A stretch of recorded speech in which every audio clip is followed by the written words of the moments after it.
Welcome to the official AEW Dynamite review and results video. Don't forget to hit that subscribe button down below, turn on those bells for all notifications, and make sure you follow me on social media. Instagram, your boy Kris YT. Twitter, Kris from Loring, and Snapchat, Kris Most Hated. I'm not going to sit here and lie to you folks. We got a really good show we got tonight. Fantastic show. I'm not going to sit here and lie to you guys. We had a great show. I enjoyed at least 98% of the show that we got tonight. Out of the 2 hours that we got tonight, 98% of the show I enjoyed. The other 2% I did not enjoy. That doesn't mean it's a bad show. AEW Tonight was a fantastic show. We'll go over everything on the review here tonight. What I loved about the show and what I hated about the show. Very little things that make the biggest difference when it comes to a wrestling show. At least in my honest opinion. Dynamite was a great show tonight. We got some great tag team action tonight. And I still gotta watch NXT. I still have to watch NXT. People were telling me on Twitter, oh, NXT was a great show. It was a fantastic show. Kris, you have to review NXT. You will get that tomorrow. I know that I've been saying that, and I don't review it because I have other things to do. I have a life, you know. I have other things to do. And also, I apologize for my OBS fucking up. I was about to record SummerSlam 2002 Throwback Pay-Per-View Rewind for yesterday's upload, but my OBS was fucking up. So, as a executive decision that I did, I'm going to give you guys SummerSlam 2002 Throwback Pay-Per-View Rewind next Tuesday on Christmas Eve. You will not be seeing no uploads on Wednesday unless if you guys want to see something on Wednesday, I can give you guys another Throwback Pay-Per-View Rewind of my choice. I'll probably give you guys that on Wednesday. Sum up in the comment section if you guys would love to see not one, but 2 Throwback Pay-Per-View Rewinds next week. Because I know there's no Dynamite. From what I'm hearing, there is an NXT next week. I don't know if you guys want me to review NXT. I probably might not because it's probably going to be taped. And on top of that, it's Christmas. So I have no idea what I'm going to do. So let me know in the comment section if you guys want to see not one, but 2 Throwback Pay-Per-View Rewinds next week. You guys will get SummerSlam 02 next week. And I'll probably cover a old wrestling show. I have no idea what it is, but I got to go on the network and decide what I want to do. But let me guys know down below in the comment section if you want to see that. So we'll go over everything that happened on this Dynamite review, on Dynamite here on the review. It was a fantastic show. We're going to go over everything here on the review. But before that, I have 2 unboxings here that I want to do for you guys tonight. I got a Pro Wrestling crate. This came in yesterday. I got a Pro Wrestling crate. And I also got my Brother Levins. I'm going to unbox my Brother Levins and also this Pro Wrestling crate. This month's theme is Bigs and Littles. Next month, in January, will be Canada. I cannot wait for Canada. So I want to give a special shout out to Pro Wrestling Tees, Pro Wrestling Crate. You guys can follow them on Twitter at PW Crate on Twitter. So let me go over my introduction real quick. This is your official AEW Dynamite review for your Wednesday, December 18th, 2019. If you guys don't know who I am, I'm your boy Kris. Thank you guys so much for tuning back into the channel. If you guys thought that Dynamite was a great show tonight, hit that thumbs up. Leave a comment down below what you guys thought of Dynamite tonight. Also, if you guys are new to the channel, be sure to show your support. Hit that subscribe button down below. Turn on those bells, guys, for all notifications. Monday Night Raw reviews live on the channel right now for this past Monday. This episode of Raw made the 2nd and 3rd hour of TLC look good. I kid you not. I'm dead serious. This Raw was fucking horrendous this past Monday. Link to Raw review will be in the annotation above that you see on the upper hand corner of your screen. Also, link to this video, link to Raw review will be down below in the description. Also, guys, check out TLC review from this past Sunday. As of right now, TLC review right now is at 146 views with 21 thumbs up. I appreciate all the support that you guys have been giving me on the channel. Link to this video will be in the annotation above that you see on the upper hand corner of your screen. Not only, this video will be down below also in the description. TLC review. The Roman Reigns agenda, folks, is back. And if you people are in denial, you are a fucking idiot. You are a fucking idiot. This is the official home of the Reality Podcast, so make sure you guys are following your boy Kris on social media. Instagram, your boy Kris YT. Twitter, Kris from Loring, and Snapchat, Kris Most Hated. And like I said, folks, if you guys are enjoying the content, be sure to show your support. Hit that subscribe button down below and turn on bells, guys, for all notifications. Let's begin the unboxing here. I wonder what you guys want to see first. Pro Wrestling Crate or my Jordan Brett 11s first? You know what? Since this is a wrestling video, a wrestling podcast,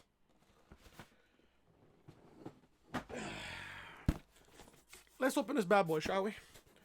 Let's see what's in here. This month's theme is big and littles. Big and littles. Let's see what we have here. Let's see what we have over here. As you guys see here, Big and Littles Pro Wrestling Crate menu. Spoiler alert, the other side of this card contains the content of this crate. Next month's theme will be Canada. Let's see here. Featuring Kenny Omega, Edge, Christian, Kevin Owens, Bret Hart, and Tyson Kidd. Plus a DVD featuring Chris Jericho, Owen Hart, Roddy Piper, and more of Canada's greatest wrestling superstars. Okay, this should be great. Now, I don't want to read the other side of the card because that's the spoiler. So let's see what we got over here. Ooh.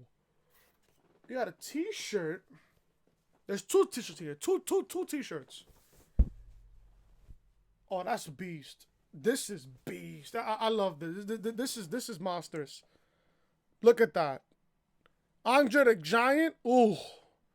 That is a fire ass t-shirt. This is so good. And it has really great quality too. Really great quality. I love this shit, man. Fantastic. This is really good. I'll probably wear that for my videos. What's the other shirt? This looks like, ooh. This looks like Kevin Nash. Yes, it is. Kevin Nash, man. Big sexy. Kevin Nash. This is fire. I'll probably wear this. I'll probably wear it for the podcast. I'm not even gonna lie to you. I'll probably wear it for the channel too. Wear that for the channel. It looks really good. What else we got here? We got a Micro Brawler. Bruiser Brody. Looks really good. I like this. I like this type of shit. Really do. I like this type of stuff here. We got a Rey Mysterio Undeniable. This will probably be in my closet. I'm really not going to watch this or anything. What else we got here? Ooh! An exclusive Pro Wrestling Crate collector's pin. Marco Stunt. I don't know if you guys can see the focus. It is Marco Stunt, though. It is Marco Stunt. And it has Tommy. You guys want to see right there? It's Tommy. By the way, folks, Tommy is my favorite Rugrat of all time. No cap. What we got here? What is this? This is a measuring tape? Yeah, this is a measuring tape. A Hornswoggle measuring tape. This could be used. This would be for good usage around the house. Nice stuff. And we got a. What do we got here? We got a. What is this? An autograph. Okay, this is the autograph. Okay, this is the autograph. This is the autograph. It's gonna look like this every single time. Who is this? Who is this? Let's see. Who is this right here? Ooh. This is fire. One of my favorite all-time big men in WWE history. Kane. Look at it. In the words of JD, look at it. You got the autograph right there. You got the autograph. You got the... What is this? Right? Where is it at? Right here. You got the official, what is this? Certified, and this is authentic too. This is Kane's actual autograph here. This is certified by Pro Wrestling Tees, and it's 100% authentic. Really good, man. Bigs and littles is the theme this month, man. I fucking loved it. This is great. I'm probably gonna get a binder and shit and save this up. That is great. I could imagine what the theme. I mean, I could imagine what the autograph will be next month. I just hope it's Kane. I mean, not Kane. I just hope it's Edge. I just hope it's Edge for next month, man. I just hope it's Edge. Really good shit, though. This is good shit. I actually love this, though. I actually love that. That is amazing. That is absolutely amazing. If you guys want crates like that, you guys can go to ProWrestlingCrate.com, I believe. Let me see the website. If I can find it. Do I have it here? Is it in here? Yeah, I think it's in here. Yeah, somewhere around here. Yeah, you can go to ProWrestlingCrate.com and you can get a crate. I'm actually paying $29.95 a month, and I'm getting the crate here. I'm getting next month's crate, which is Canada. I can't wait for that. Next month's crate should be fucking fantastic. Yeah, guys, go to ProWrestlingCrate.com. Sign up for a crate. I got my shit extra large. Listen, it is worth it. The $29.95 is worth it. Absolutely worth it. I cannot wait for Canada for next month. I cannot wait. This was a great unboxing. I love that Kevin Nash t-shirt and that Andre the Giant t-shirt. Fire. Absolutely fire. Now we're going to go over the box, the Bread 11s that I got. See right there, I'm a size 10, if you guys know. I'm a size 10. I'm a size 10. Oh. Right here. Air Jordan 11. The Air Jordan 11 is one of the most iconic silhouettes in the history of sneakers. This season, Jordan Brand celebrates this model by delivering detailed craftsmanship honoring MJ's first Triple Crown run. League MVP, All-Star Game MVP, and NBA Finals MVP. This instant classic will leave you saying, it's got to be the shoes. It's got to be the shoes. Now, I did open them before, so I had to lace them up because I don't like how the factory shit is. So I laced them up. I reopened it. I laced it up. And this is how it looks. As of right now, as of this second. This is how it looks. Absolutely fire. Absolutely fire. And yes, people, my sneakers are real. You will never see me or catch me wearing anything fake. At all. This is just amazing. Look at it. Look at him. In the words of JD. Look at him. Fucking fantastic, man. The stitching is real. Everything else is real. I always wanted to get a pair of breads. I always do. I always want to get a pair of breads. They look fucking fantastic. Especially on feet. They look really, really good. They look really, really great. Now, I'm a sneakerhead. If you guys shouldn't know me by now, I am a sneakerhead. But I don't like to wear a lot of Jordans. I'm more of a Nike guy. I'm not gonna sit here and lie to you guys. I'm more of a Nike guy. But if I see Jordans that look good, I'm gonna get them. So I hope you guys enjoyed the unboxing of the Pro Wrestling Crate and the Jordan Bread 11s. If you guys are loving sneakers as well, leave a comment down below. What's your favorite sneaker? My favorite sneaker of all time is the Jordan Olympic 7s. My all-time favorite sneaker is 7s. 7s and 11s. 7s, 11s, I think 4s, 5s, 6s, 8s, 9s are good too. But if you guys are a sneakerhead, leave a comment down below. What's your favorite sneaker? It could be Nike, it could be Jordan, it could be Adidas. Anything. Leave a comment down below. Let's begin Dynamite review, man. Dynamite review tonight. This was an awesome show. This was an awesome, awesome show. AEW kicked off. This was the final Dynamite of 2019, so this will be the last episode of 2019. The first AEW episode will be on January 1st, which will be in 2 weeks, on New Year's Day. on New Year's Day. I hope you guys are popping the bubbly for New Year's.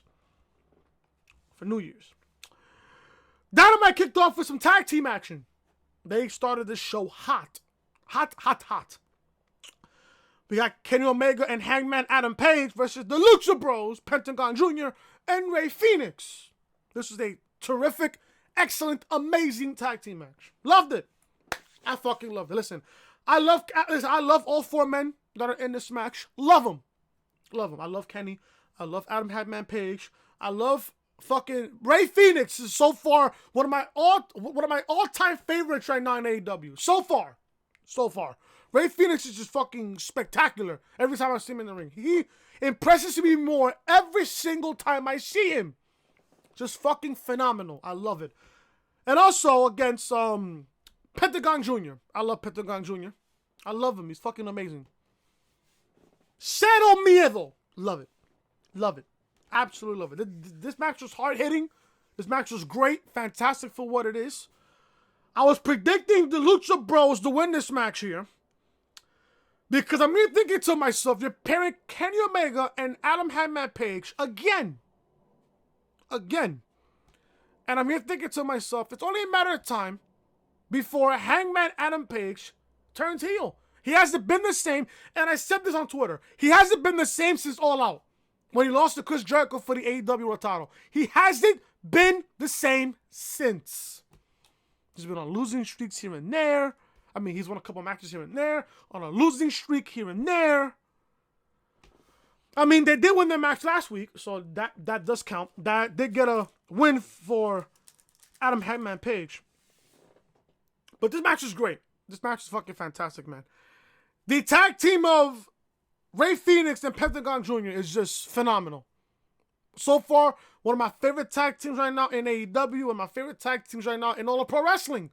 One of my favorite tag teams. This was terrific. This was a great matchup. Great matchup for what it was. Hangman gets kicked by Phoenix and then hit with a step-up spin kick. Fucking amazing by fucking Rey Fenix. Followed by a rolling face buster for a near fall. Pentagon tags in, and they hit a series of kicks followed by a wheelbarrow splash for a near fall. Pentagon takes to the top rope, but Page grabs him for a halfway, for a fallaway slam, and Omega tags in. Kenny hits a back elbow to Pentagon and throws Phoenix into Pentagon in the corner. Phoenix looks for a rolling Hurricanrana, but Kenny powerbombs him into Pentagon, I should say. Page catches Phoenix with a discus elbow, as well as a spine buster, and Omega hits Pentagon with a sit-out spine buster for a near fall. Page pump kicks Phoenix, then Kenny hits a snapdragon suplex to Phoenix, some discombobulation, followed by Hangman accidentally hitting Omega with a buckshot lariat. Page's super kick from the ring, then the Luchas hit the package pile driver double stomp for the victory. So Omega gets pinned here. The Lucha Bros win in a very, very great tag team matchup. Fantastic shit. Is what happened after the match that really caught my attention. After the match, Page and Kenny argue in the ring about whose fault that was. Obviously, it was Page's fault because he hit Omega with the buckshot lariat. When I think it was Pentagon that ducked. I think it was Pentagon that ducked it. And Page hit Omega instead. So Page gets in Kenny's face and Omega shoves him. So people are thinking now, is this the heel turn? I don't think so. I don't think Page has turned heel yet. Not just yet. So the camera comes backstage to Pac, who we've seen last week, who addresses Kenny Omega and says he's still waiting for an answer to his challenge. He says it's time to remind Kenny who he is and what he's capable of. Pac walks off and finds Michael Nakazawa in a locker room wearing headphones and jamming the music, I think he's wearing Beats headphones, if you ask me. Nakazawa's sitting in a chair with his back turned and Pac the camera and walks off. I love how Pac said, just phenomenal. I fucking love that. Omega runs through the crowd to the back to find his dear old friend. So we cut the commercial.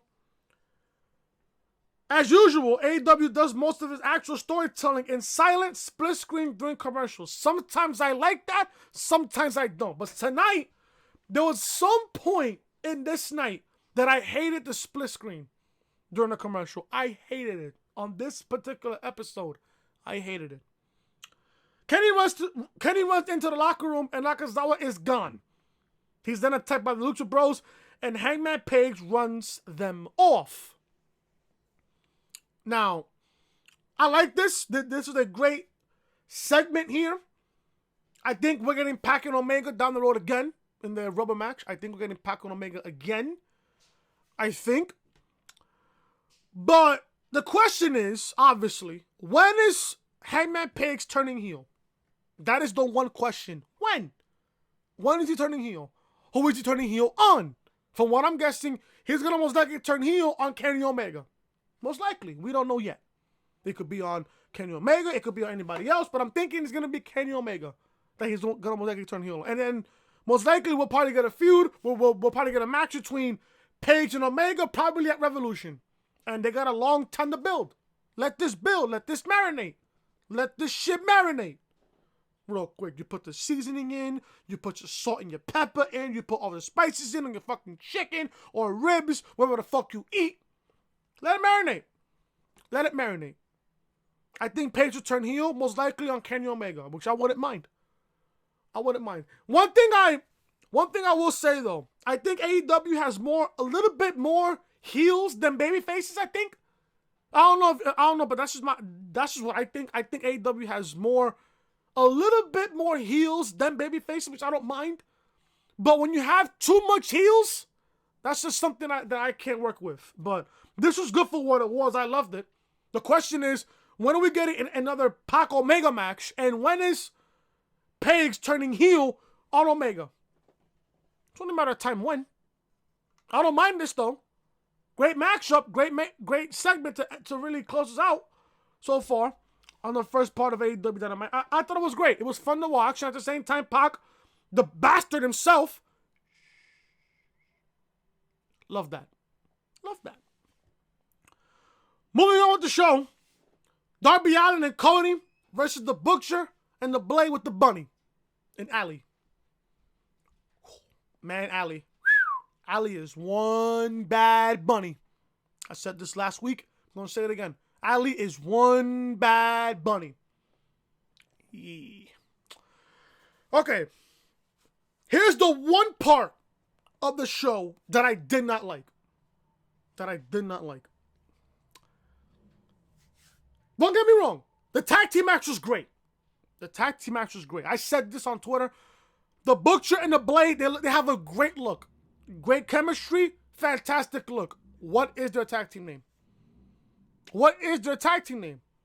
Now, obviously, we don't have that yet, but hopefully in the coming weeks, we get to know what is this tag team's name. Are they going to really name themselves the Butcher and the Blade with no tag team name, or just going to straight up say it? Or with their tag team name? What is their tag team name? Hopefully within the next 2 weeks, we actually find out what are they called. One thing I don't mind, but unless they come up with a great name, leave it like that. I'm okay with it for now, until they come up with an actual name. So we got Darby Allin and Cody in this match, looking fantastic. Tag team match was great. After watching the Blade and the Butcher for 2 weeks, loved them. I'm starting to grow on them the more I see them. So Cody got help last week from Darby Allin because they had Cody and QT Marshall going up against the Blade and the Butcher, which the Blade and the Butcher won that match last week in a really good tag team match last week. This week we get Darby Allin helping Cody. And then I love how commentary said, oh, Darby Allin and Cody had a match at Fyter Fest. They went to a draw. We're obviously going to get a match between Darby Allin and Cody, which I don't mind. If I'm AEW Creative, I'm booking this match in 2 weeks at January 1st. Load up that card. So I didn't mind Allin and Cody being a tag team. I didn't mind that. The ending of this match really had me scratch my head. Now, obviously, JD was thinking this also, and I was thinking the same thing. I was literally thinking the exact same thing. You got MJF hiring the Blade and the Butcher as his hired guns to beat up on Cody, to make Cody's life as miserable as possible. You really want to build up the Blade and the Butcher after 2 weeks. You have to build them up. Make Cody's life a living hell throughout the coming weeks and the coming months before eventually we get Cody and MJF at Revolution. That's my prediction. That's my prediction. I will give you guys my creative idea for Cody and MJF in just a little bit. Tag team match was great. The ending here, the decision in this match, really had me scratch my head just a little bit. Now Allin tags in and dives over the Blade to forearm the Butcher on the apron. Allin hits a sunset flip pin, but the Butcher blind tagged in and throws him off. The Butcher knocks Cody from the apron and then applies a clover leaf to Allin. Cody comes in and kicks the Butcher twice, but he doesn't release the clover leaf. The Blade pulls Cody from the ring, and the Butcher lifts Allin into a powerbomb, but Darby lands on his feet. Allin catches the Butcher with a stunner and tags in Cody, who hits Crossroads.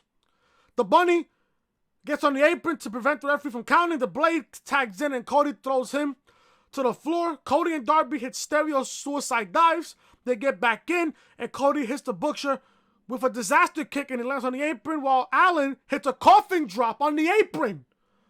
Great spot there. I love Darby Allin. Cody then hits the Blade with the Cody Cutter and scores the pinfall. After having the Blade and the Butcher be featured on television for 2 weeks, why are they losing on this particular show? Now, and like I said, you had MJF pay the Blade and the Butcher and Bunny to make Cody's life a living fucking hell throughout this fucking build going into Revolution in February. Why would you book the Blade and the Butcher to lose this match? If you want to build them up as a threat, build them up to a point where not only they're unstoppable in the tag team division, but they're there as MJF's hired guns to fuck up Cody as badly as possible. Why is the Blade and the Butcher losing on this night? Why? Why? Don't get me wrong, they have a great look. They are fantastic in the ring. After watching them for the past 2 weeks, they are great in the ring. Why are they losing on this particular show? Why are they losing? Why are they losing? If they are fucking MJF's hired guns. And MJF is probably next to fucking Jericho, the biggest heel right now in AEW. Probably is the biggest heel in AEW next to Chris Jericho. Now, Darby Allin, before I get to this whole creative situation here, Darby Allin is only 22 years old. And I said this when he had the main event match on Dynamite against Jon Moxley. Darby Allin is a future world champion.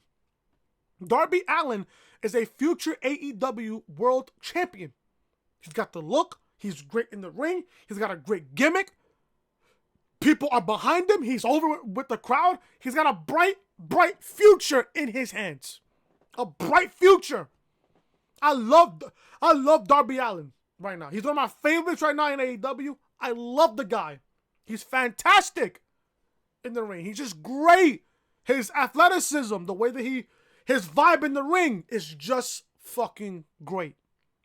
Now, with this whole Cody MJF match at Revolution, I'm thinking about this, and Storm's just thinking the exact same thing with me. I'm here thinking to myself, we can get Cody versus MJF at Revolution. But what type of match can it be? What type of match could this be? I'm predicting, and I'm creating this in my head. I did this earlier. I think what AEW should do, I don't know what they're going to do, but this is what I think they should do. Cody and MJF right now is the biggest feud right now in AEW. The biggest feud outside of Jericho and Moxley, which they have yet to build, which they will eventually. I mean, they have built it just for the past couple of weeks. They've been building this. But not as big as Cody and MJF. Not as big as Cody and MJF. This is the biggest feud right now you have in AEW. Cody is the biggest babyface right now in AEW. That's a popular opinion. A popular opinion. Cody is the biggest babyface right now in AEW. No question. He's over with the crowd. They know who he is and shit. He's great in the ring. Every single time he's on the fucking microphone, you stop what you're doing and listen to the man talk. Same thing as MJF. But this is what I'm booking here. This is what I'm booking for Revolution on February 29th. You're going to book Cody versus MJF inside of a steel cage type structure or like a Hell in a Cell type structure. You book that matchup. Whatever AEW calls it, do it. Rage in a cage, Hell in a cage, something like that. I have no idea. But do it. Book a big cage behind Cody and MJF. Or should I say surrounding Cody and MJF. Nobody gets in, nobody gets out. You let Cody and MJF kill each other to the point where there has to be a winner. With a stipulation. And here is the stipulation. Cody, MJF, Revolution in a cage. Or in a cell. Whatever you want to do. Cody wins. Remember how when Cody versus Jericho happened at Full Gear, that if Cody won, that if Cody lost, he would never challenge for the AEW World Heavyweight Championship? You lift that. If Cody Rhodes wins, he beats MJF, Cody once again can challenge for the AEW World Championship.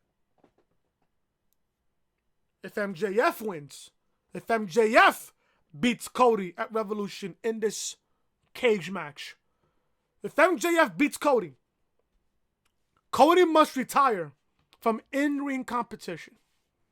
He must retire. He must retire from in-ring competition. Your thoughts? Leave it down below in the comment section. Am I a fucking genius or am I a fucking genius?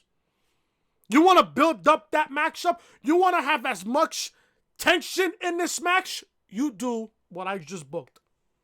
Cody, MJF in some sort of a cell. If Cody wins, he gets to challenge again for the AEW title. If MJF beats Cody, Cody has to retire from in-ring competition.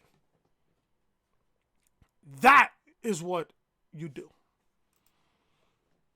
Cody and Darby Allin win over the Blade and the Butcher. I'm still a bit upset on why you're having the Blade and the Butcher lose. Well, so much for their push. So much for their push. We get a video package. Of Jungle Boy training to fight Jericho. And it's identical to the one from Omega versus Jericho. He's wearing the altitude mask, doing push-ups with a medicine ball, running up pills, etc.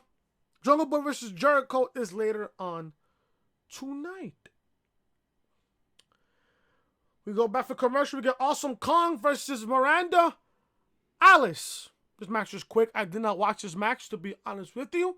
Miranda attacks Kong right away, but gets dropped with a spinning back fist. Kong hits the double underhook face buster for the win. Short and sweet. There you go. Awesome Kong wins. She gets her first victory in All Elite Wrestling. After the match, Kong and Brandy cut some hair from Alice and takes it as their trophy. Gotta build her up somehow. There you go. I want to see Awesome Kong more in the AEW Women's Division. You know it's only a matter of time before they give the title to fucking Awesome Kong. It's only a matter of time. We see a sit-down interview from earlier today with Jungle Boy and Jim Ross. Jungle Boy says he thinks of Jericho as two people and the man, the legend. That's who Jericho is. To me, Jericho is one of the greatest of all time. Not the greatest of all time. He's one of the greatest of all time. He says the man doesn't scare him, but he respects the legend. Jungle Boy says he knows of the pressure of the situation, and pressure makes stars. Pressure makes diamonds. Ross asks how Jungle Boy's father, Luke Perry, God rest his soul, will feel about all this. Jungle Boy says he thinks he will be proud they used to sit and talk about the possibilities, and for him to be here facing Chris Jericho and talking to Jim Ross, he thinks he would be proud. I know Jungle Boy's father, I think he passed away, somewhere this year. I believe back in the spring or the summer that Luke Perry passed away. So God rest his soul. I hope that he was looking down on his son, Jungle Boy, being proud of what he went through tonight. Because what Jericho and Jungle Boy did tonight was fucking phenomenal. Phenomenal. I loved every single minute of that matchup. Chris Jericho makes his entrance alongside Jake Hager. He'll be facing Jungle Boy in a 10-minute time limit match up next. Another thing I did not like about this show. How are you going to sit there and go to commercial during Jericho's entrance? They went to the picture-in-picture shit. They went to the picture-in-picture, and Jericho was cutting a promo. I want to hear what Jericho said on that promo. They had Sammy Guevara. I want some cards. Jericho was fucking reading the cards. I want to see what he said. And the other thing is that they went to picture-in-picture commercial. I don't like that. Why would you cut the commercial there? And I can't even hear what he said. Jericho is great on the microphone. You have a microphone in his hand. I want to listen to what he says. I want to listen to what the man says. That's one thing that pissed me off. I'm like, oh, Jericho's doing his entrance. He's cutting a promo. And we're in commercial while Jericho's cutting a promo. That could have been the best part of the entire show. In my honest opinion, Jericho's promo could have been the best part of the entire show. Could have made that night a whole lot better. That's one thing AEW has to work on. Stop going to commercial while the entrance, because what if the superstar cuts a fucking promo? What if? Everybody in freaking Corpus Christi, Texas got to hear what he said. Meanwhile, everybody who's watching at home is not hearing to what Jericho said.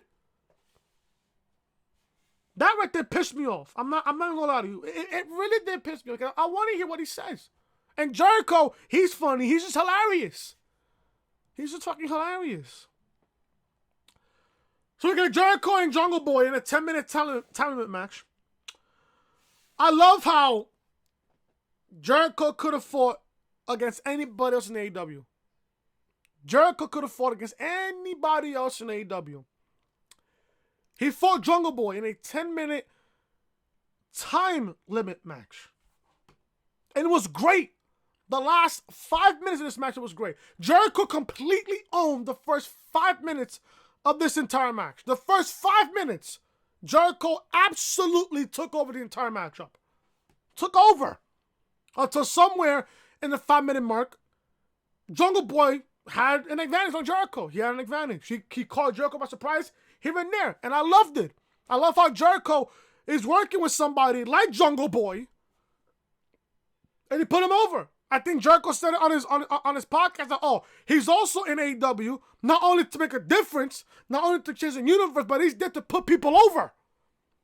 You know how Jericho is a big name. He's a fucking big name in the freaking wrestling industry. He wants to put people over. That's why Jericho's in AEW. And I love that about Jericho. That's why I respect Jericho so much.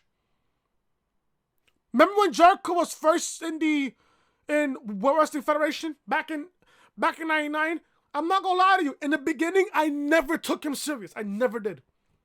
And to be honest with you, I never seen Jericho back in WCW. Never did. His very first run in the company, never took him serious until 2001. When he won when he beat Rock and Austin on the same night. That's when I took him serious. And ever since then, I knew Jericho one day is going to be a big, big star in this entire wrestling world, in the entire wrestling industry. Jericho's going to be a big name. Look at him now. Look at him now. He fought in New Japan. He's now fighting AEW. He's the AEW World Champion now. He's a big name in AEW. You fight against if you're in the ring against somebody like Chris Jericho, you've already put a name for yourself out there. You already did. And this is what Jericho did tonight against Jungle Boy. He made sure that Jungle Boy is over, and guess what? Jungle Boy was over the entire fucking match. Everybody wanted Jungle Boy to beat Jericho tonight. Everybody did. It made me believe, Jungle Boy could beat Jericho. Jungle Boy could last more than 10 minutes against Jericho. Can you imagine that for an AEW world title? Can you imagine that for an AEW championship? I would love to see it. I would love to see that. So this match is great. This match is fantastic. Jericho throws Jungle Boy from the ring, and Hager throws him into the barricade. Luchasaurus runs around the ring and starts brawling with Hager. Stunt, jumps off the apron at Hager, but gets clocked with a forearm, and he's out cold. Aubrey Edwards evicts Hager. Luchasaurus is stunned from ringside.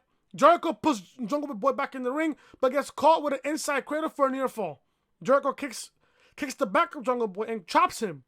Jungle Boy is sent to the apron, and Jericho jumps at him, and nobody's home. Jungle Boy hits 3 suicide dives to Jericho, but there's less than 5 minutes left. Jericho gets caught with a DDT, but kicks out. Jungle Boy counters Jericho, hits a backstabber for a 2 count. Jungle Boy hits the ropes, but gets caught with a back elbow. Jungle Boy counters Jericho and hits a lying saw for a near fall. Jericho catches Jungle Boy with a clothesline that turns him inside out.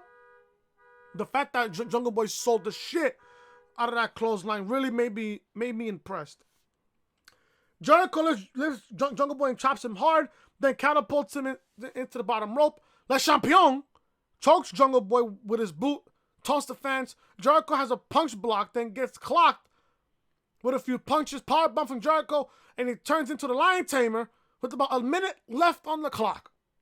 Jungle Boy reaches for the ropes and slowly crawls to the ropes, but Jericho drags him back to the center of the ring and sits down deep in Jungle Boy's back, lower back. I do not want to be, you would not pay me no money in the world to be in a Lion Tamer by Chris Jericho. None. No money in the world will ever do that. 30 seconds left, 20 seconds left, 10 seconds left, and Jungle Boy holds out. The crowd chanting 10, they counted down.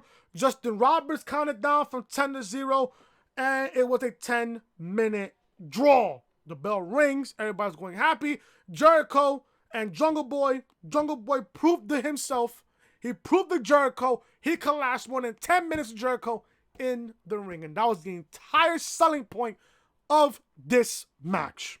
Fantastic shit. Jericho thinks he's won until Aubrey tells him what happened. Jericho grabs the microphone and yells at. He wants 5 more minutes. He literally yelled at Justin Roberts, telling him, "I want 5 more minutes."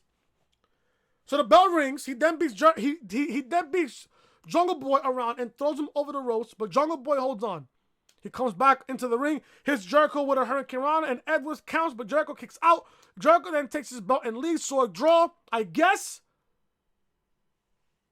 that was obviously it went the whole 10 minutes, so obviously it has to be a draw. No winner was decided. So it was a draw. So Jericho, I believe, has his first draw here in AEW. He wasn't pinned. He didn't lose. He didn't win either. Good. Jericho stays strong as AEW champion. But at the same time, this makes Jungle Boy even stronger. He didn't lose to Jericho. He didn't get pinned. He didn't submit to the Lion Tamer. Jungle Boy now, this match made him look strong. I hope AEW pushes him in 2020. Hope they do. I hope they do. So we go to commercial. We return to see Jericho on the stage with Tony Schiavone, who asked Y2J if he's disappointed Jericho says he isn't because he told everyone Jungle Boy couldn't beat him, and he didn't. Tony says that's not what Jericho said, and they argue. No, he didn't. Yes, I did. No, he didn't. Yes, I did. No, he didn't. Yes, I did. No, he didn't. Yes, I did. Jericho's just gold. Jericho's just gold. Jericho then grabs the mic, turns his attention to Moxley. He tells Moxley to enjoy Christmas, but the Inner Circle will have a surprise for him on January 1st. Will Moxley say yes and join the Inner Circle? Find out in 2 weeks on AEW Dynamite on TNT. Jericho left a cliffhanger. A cliffhanger for 2 weeks. You see, this is the one thing I love about AEW. They get you excited for the next show. They have you excited about the next show. That is something Raw and SmackDown don't do. AEW does it. NXT does it. How come Raw and SmackDown don't do that? They don't have you excited for the show. For the next week's show. You don't see Raw and SmackDown doing that. You see AEW and NXT do that. It's just little things, bro. Little things that make the show good. That get you excited for the upcoming show, which is next week. This was a great match up here. Great match. Jericho and Jungle Boy is gonna be. It was a great matchup. Fantastic matchup. Loved it. We get Kris Statlander versus Britt Baker, Dr. Britt Baker, for the number one contendership for the AEW Women's Championship. The winner of this match will face Riho on New Year's Day on the homecoming episode of Dynamite for the AEW Women's Championship. This match was the least of my favorite throughout this entire show. The least of my favorite. Least of my favorite. It was good though. Don't get me wrong, the match was good. Don't get me wrong, the match was good. Statlander wins here. Statlander goes for a roundhouse kick, but Baker rolls her up for a series of near falls. Statlander looks for a fireman's carry, but Baker blocks it, hits a sling blade for a near fall. Baker goes for a suplex, but Statlander blocks it and hits a lariat. Statlander climbs up top, but Britt meets her up there, hits a superplex. Baker gets to her feet and looks for a normal suplex, but Statlander counters into a mixed circle drive for a near fall. Kris and Baker exchange strikes into Britt. He lands a fisherman's neck breaker. Baker looks for a follow-up with a super kick, but Kris blocks it, hits a roundhouse kick again. Statlander hits the ropes, but runs into a super kick from Baker, who finally manages to apply lockjaw. Statlander powers up to her feet, transitions Baker, hits the Big Bang Theory for the 1-2-3. Kris Baker wins. She becomes the number one contender for next week, or not for next week, for 2 weeks. She'll face Riho for the AEW Women's Championship. Now, Storms was telling me they're probably going to save Shida and Riho probably for the pay-per-view. Probably. Unless if they really see something in Kris Statlander, they'll probably give her the championship. I don't know. Out of my hands, though. I have no idea. This match is okay for what it was, for the time that they got. Britt Baker, she's still green in the ring. She's still green. Not that green, but Kris Statlander, listen, she's only been AEW. She's only been in Dynamite for what? 2 weeks, I believe? 2-3 weeks? And she's already getting a fucking AEW Women's title match. Already. And mind you, she's undefeated. She's undefeated right now in AEW Dynamite. Undefeated. That is some great shit. And I said it since we've seen Kris Statlander's debut on AEW. I am so high on her. She has my attention. I expect big things from her. And guess what? Now, give her 2-3 weeks. Guess what? She's already getting an opportunity, a championship opportunity at the AEW Women's Championship. Should be good in 2 weeks. Kris Statlander and Riho should be good. Now, I believe ever since her title match against fucking Nyla Rose back on October 2nd, we've never seen Riho. When was the last time we've seen Riho? We haven't been seeing Riho that often. Not in the ring. We've been seeing her at ringside. She's sitting in the crowd watching the show. Why isn't she in the ring? Is she hurt? Is she injured? What is she doing? What is she doing? Kris Statlander against Riho in 2 weeks for the AEW Women's Championship. This should be good. This should be good. I can't wait. This should be good. This should be good. After the match, Tony Schiavone interviews Kris Statlander and says she is now the #1 contender. She responds by touching his nose. Brandy Rose comes out and tells Schiavone to take a hike. She congratulates Statlander and then asks her again if she will join the Nightmare Collective. Statlander says no. She says no. Then Khan comes out with Melanie Cruz. So I guess that's the woman's name. Melanie Cruz. The girl from last week. Okay, there you go. Melanie Cruz is her name. Okay, got it. Brandy then hits Kris with a high heel shoe. And this is just a random moment. I swear to God, I laughed here. I completely fucking laughed here. I just laughed. I was dying of laughter here. Dying of laughter. Dying of laughter. So then, Brandy hits Kris with a high heel shoe. JR is there saying, is that Louis Vuitton? I just bursted out laughing because the way he said it. Is that Louis Vuitton?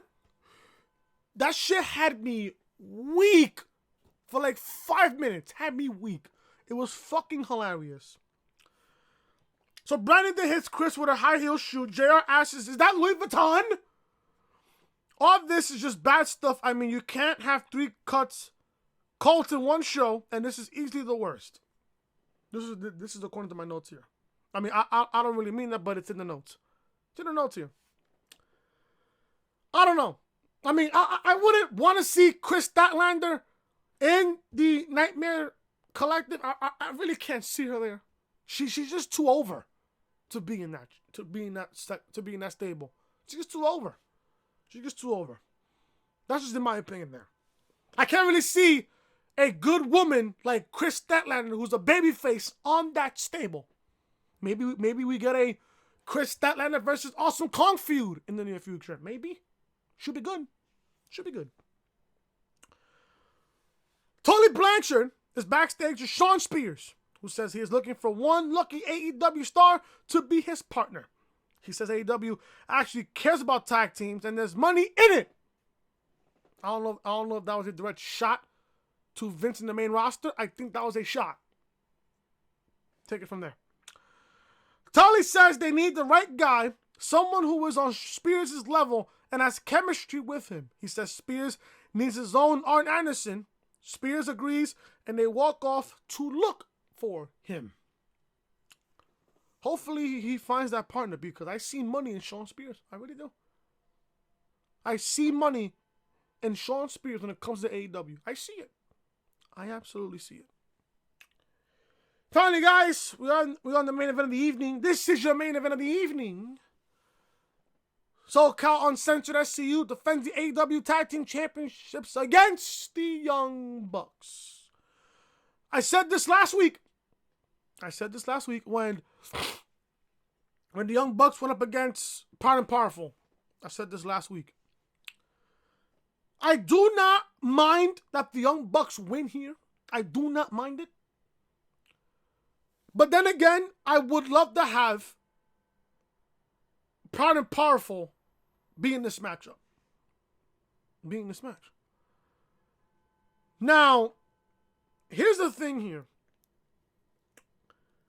I figured that if you're going to put the Young Bucks in this matchup, they was not going to win.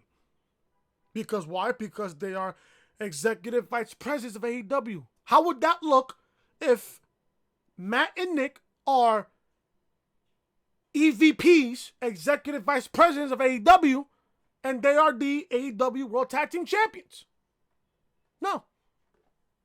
I wouldn't be okay with that move. I really wouldn't. Thank God they lost this match here. I'm not saying that I hate the Young Bucks, but that would be a bad look if you have an executive vice president as champion. That would be a very bad look. That really would be. That really would be. But then again, I told myself this would have been better if you put Santana and Ortiz in this matchup. This would have been a whole lot better. I think the match would have been a whole lot better. Don't get me wrong, I love the Young Bucks, but I would much rather prefer Santana and Ortiz in this matchup. And if you're not going to give them the titles here, at least have the match end by disqualification or a countout of some sort. Don't have them be pinned there in that situation. Or at least just give them the titles because they're a really great team. Santana and Ortiz are a really great team. I much rather prefer Santana and Ortiz in this matchup instead of the Young Bucks. I am not taking anything away from the Young Bucks. They are a fantastic tag team. The more I see them, the more of a fan I am of the Young Bucks. It's just that, why are they in this matchup? Yeah, sure, they beat Santana and Ortiz last week to get in this opportunity, but why put them in this matchup if you're not going to give them the titles? You couldn't just give that to Santana and Ortiz, who need the AEW Tag Team Championship. The Young Bucks don't need it. Why would you put the Young Bucks in this matchup when you could have just easily gave it to Santana and Ortiz and have them win the titles? Now, after watching this matchup, there's no doubt in my mind the one tag team that's going to beat SCU is Santana and Ortiz. Either them or the Lucha Bros. That's most likely going to become champions. Can you imagine a Santana and Ortiz, Lucha Bros, AEW World Tag Team title match? Take my money. But this match is good. My only gripe with this matchup is they never got to its second gear. This match never hit second gear. Never did. It never did. It match went to the first gear and it just never went up a second gear. Never did. Never did, which I don't mind. People will think, oh, you know, the match never hit the second gear. Oh, it's bad. No, I don't mind it. I don't mind it. Am I frozen here? Did it stop? Okay. So back where I was at. I don't know why. You see now my freaking OBS acting up. Now, the match never got to a second gear. It never did. The match stood at the first gear and it just never went to a second gear. And the crowd showed it. The crowd obviously saw that. Now, good thing that they got the amount of time, but still, they cut a long, very long video package of the Young Bucks and stuff. We never got to see their entrances. Storms told me, oh, they're just cutting time from the matchup. I'm like, oh, okay, I guess. All right, I don't mind it. Although, I would love to see SCU's entrance. I would love to see the Young Bucks' entrance. Why would you feature a very long video package of the Young Bucks when we already know the story of the Young Bucks? Oh, ever since Dynamite started, they've been losing a bunch of matches. They lost at Full Gear and stuff. They lost at All Out. Why are you telling me this? I already know this already. I already know this already. Something I already know already. The match is good though. Not gonna lie to you. The match is really, really good. The match is good. Sky and Frankie put Matt back in the ring and hit a double team DDT for a near fall. Scorpio looks for a TKO, but Matt counters, hits a spear. Matt tags Nick, who knocks Kazarian from the apron, and springboards at Sky, but gets caught with a cutter. Dragon Sleeper from Sky, while Kazarian hits Matt with a cutter and Dragon Sleeper of his own. Matt lifts Kazarian, slams him into the other two to break the submission. Kazarian and Matt are the legal men, and they tee off on each other. Frankie beats Matt down with forearms, and Sky blind tags in. Kazarian drops Matt, then hits Nick with a snap DDT on the apron. Nasty spot there. Matt rolls up Sky for a near fall, then Sky hits a TKO. Kazarian gets the tag and hit the SCU later for the win. Like I said again, why are you putting the Young Bucks in this matchup if you know that they're going to lose? You could have given this matchup to Proud and Powerful and have them potentially win the AEW World Tag Team titles. At least. That way, if you have Santana and Ortiz win the AEW World Tag Team titles, you have them and Jericho being the AEW champion. You have the Inner Circle having all the men's gold so far in AEW. You have AEW, all the gold in AEW will be in the Inner Circle. I just think that the Inner Circle should add a woman. Not gonna lie to you. I don't know how you guys feel about that. I think they should add a woman to the Inner Circle. I think they should. So SCU retains. It's after the matchup that really got me. Oh, okay, good. That was just my reaction. So after the matchup, creepers from the Dark Order come through the crowd and surround the ring. The lights go out and out comes Order. Evil Uno congrats SCU, but says the Young Bucks have suffered a hard loss. And the other night, they would ask them to join Dark Order, but tonight is not about recruitment, it's about initiation. The Creepers storm the ring, including Alex Reynolds and John Silver. They beat down SCU and the Young Bucks. Christopher Daniels runs down to make the save, but he gets pounded too like a fucking pack of dogs. I love that pack of dog mentality. I said it on Twitter. This was a pack of dog mentality. Love it. Omega runs out and he tries to help, but gets overwhelmed. Cody and Dustin come out and they join the fight, but then get beaten down. The commentators mention that Hangman Page hasn't come to help. Attention to detail. You had Christopher Daniels come out, Omega, Cody and Dustin. They all come out. Who's Kenny Omega's tag team partner? Adam Hangman Page. And he doesn't come for the save. He doesn't come and help Omega from the beatdown. So I love how the commentators brought that little attention to detail. Dark Order threw everyone but the Bucks from the ring. Then Uno gives mask to Silver and Reynolds. He says he promised this was an initiation. They put the mask on and Uno puts his hand inside Matt Jackson's mouth for some reason. It really did creep me out. And then they were chanting all for one, all for one, all for one to Dark Order. Show goes off the air. This was not gonna lie, this was a really great episode of Dynamite. Fantastic episode tonight of Dynamite. I hope that they learned their lesson from this week. The audio was better this week because they had some audio issues the past 2 weeks. They did a really good job with it tonight. Commentary was good tonight. JR, I'm not gonna lie to you, JR sounded good tonight. I'm not gonna lie to you, he sounded good. Just in my opinion, he sounded good tonight. Sounded okay. AEW was good. We got some more continuation from Jericho and Moxley. Cody was in action with fucking Darby Allin. They're going to probably have a match, so we don't know when. If anything, they'll probably book it for January 1st in 2 weeks. We're going to get women's tag. Getting a women's championship match between Kris Statlander and Riho in 2 weeks. It should be good. Dynamite in 2 weeks should be good. There will be no Dynamite next week because next Wednesday is Christmas. So there you go. Can't wait. Cannot wait for this. Can't wait. And that, folks, is the reality of things right here on the AEW Dynamite review right here on the Reality Podcast. Thank you guys for watching. If you guys enjoyed the review, hit that thumbs up. Please leave a comment down below what you guys thought of Dynamite tonight. Also, leave a comment down below what did you guys like about the Pro Wrestling Crate? What was so cool about it? And what did you guys think about my Jordan 11s? Leave a comment down below. Also, what is your favorite sneaker? Could be Nike, could be Jordan, could be Converse, could be Adidas, could be anything. Chuck Taylor's, anything. Leave a comment down below. Please, thank you.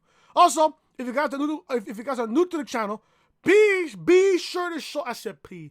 Be sure to show your support. Hit that subscribe button down below. Turn on those guys for all notifications as we're on the road to 200 subs right here on the channel. Raw Reviews live on the channel right now, as well as TLC Review. Both of these videos will not only be in the description down below, both of these videos will be in the annotation above that you see on the upper hand corner of your screen. Make sure, guys, you guys follow me on social media. This is the official home of the Reality Podcast, so make sure you guys are following me on social media. Instagram, your boy Chris YT. Twitter, Chris from Loring, and Snapchat, Chris must hit it. And like I said, folks, if you guys are enjoying the content, be sure to show your support. Hit that subscribe button down below. Turn on those guys for all notifications. I will see you guys tomorrow for NXT review. I'm about to upload this video. Watch NXT. Take my notes. Come back here. Record NXT review for you guys to upload it tomorrow for your Thursday, December 19th for tomorrow. 2019. Thank you guys so much. I'm your boy Chris. Leave a like, comment, subscribe, share the video all over social media. And I'll see you guys tomorrow for NXT review. Till then, I'm Chris. Talk to you guys later.